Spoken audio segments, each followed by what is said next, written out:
let's talk about many of my clients, many people watching right now, they ask about DACA. Right. And there's this amazing opportunity for like what I call the type of immigrant that you want in the United States. People that are born, they grew up here, they're very patriotic, they love this country, they're already here. Many of our friends from DACA, they don't even speak Spanish, right? They don't even know. Yeah, they don't remember the country. They're more assimilated to this country. Yeah. They believe themselves to be American citizens, but they're not. But the thing is, they're very patriotic. They have an allegiance to this country. Of course. They don't recognize their other country. They don't know their family members in their other countries. They don't know the language. This is their country for all intents and purposes. And like I was telling before the interview, to Salvador, is many of the dreamers, they don't, they own businesses. Most of them, they're professionals. And I always wonder why this action didn't pass before. So I'm glad that we're here. I'm glad that they're talking finally about the path to citizenship. Right. And I'm really glad that now you can do FHA loans, right? Can you talk about it? Yeah. Well, I mean, and there's a misconception that they're here to take jobs. They're here to do, just to be a sponge off the economy. They're producing. Yes. They are Amazing people. adding such value to this country. They're engineers, they're attorneys, they're doctors, they're self-employed. They are providing employment opportunities for many of our citizens and residents. So they are an asset to be to be embraced. Oh yeah. So 100%. yeah. So now this week on effective January 19th. January 19. Yeah. January 19. They removed the subsection in the HUD handbook of FHA stating, because it was sort of ambiguous, so there was not clear definition of if it could be done or not could be done.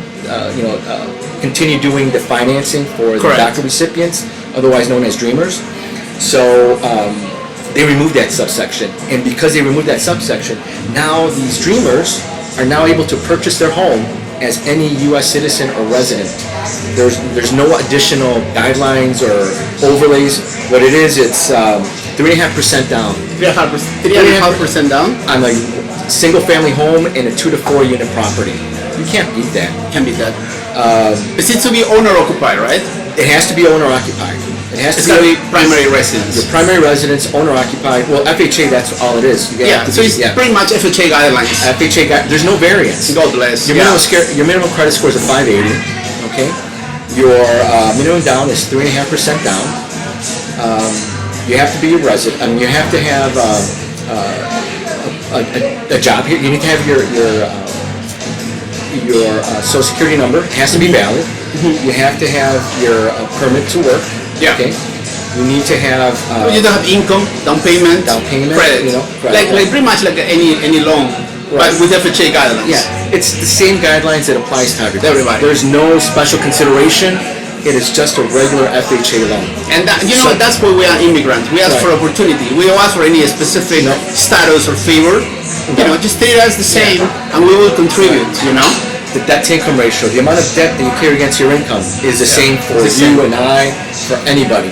So this program is a blessing for many people. Amazing. Not just the dreamers.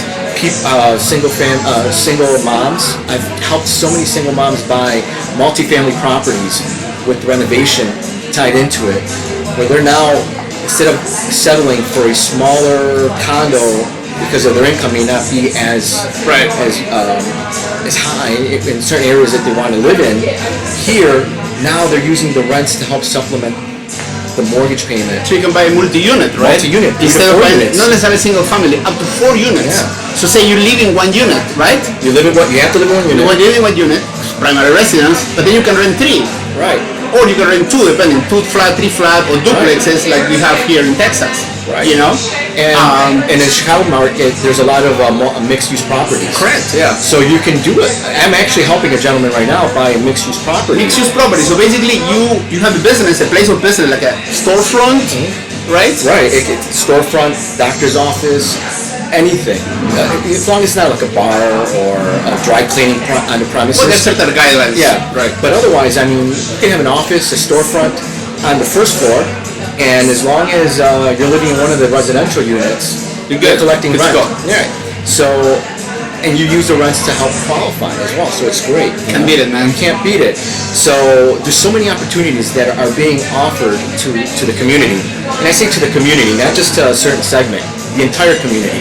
We're just including the segment of Dreamers right now, but this is open to everybody. It is a beautiful opportunity to help people get into home ownership because with home ownership, you start building wealth, generational wealth, that you pass out to your kids, that you instill that pride of being an owner in a house, that you want to paint it purple, you can paint it purple. Yeah. That, you know, you're It's all about freedom. It's freedom. That's why we live our countries, man. Well, man, God bless. Thank you so much for... Thank you. Salud. Salud.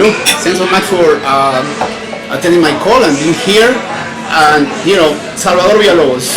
Can you say the name of your company again? Southwest Mortgage Corporation. Llanos, 24-hour real estate. Thank you for tuning in. Any question or any idea that you want to run through either him or myself or both, I'm just leaving the information below and also below the screen. Thank you so much for tuning in, and we're looking forward to hear from you soon.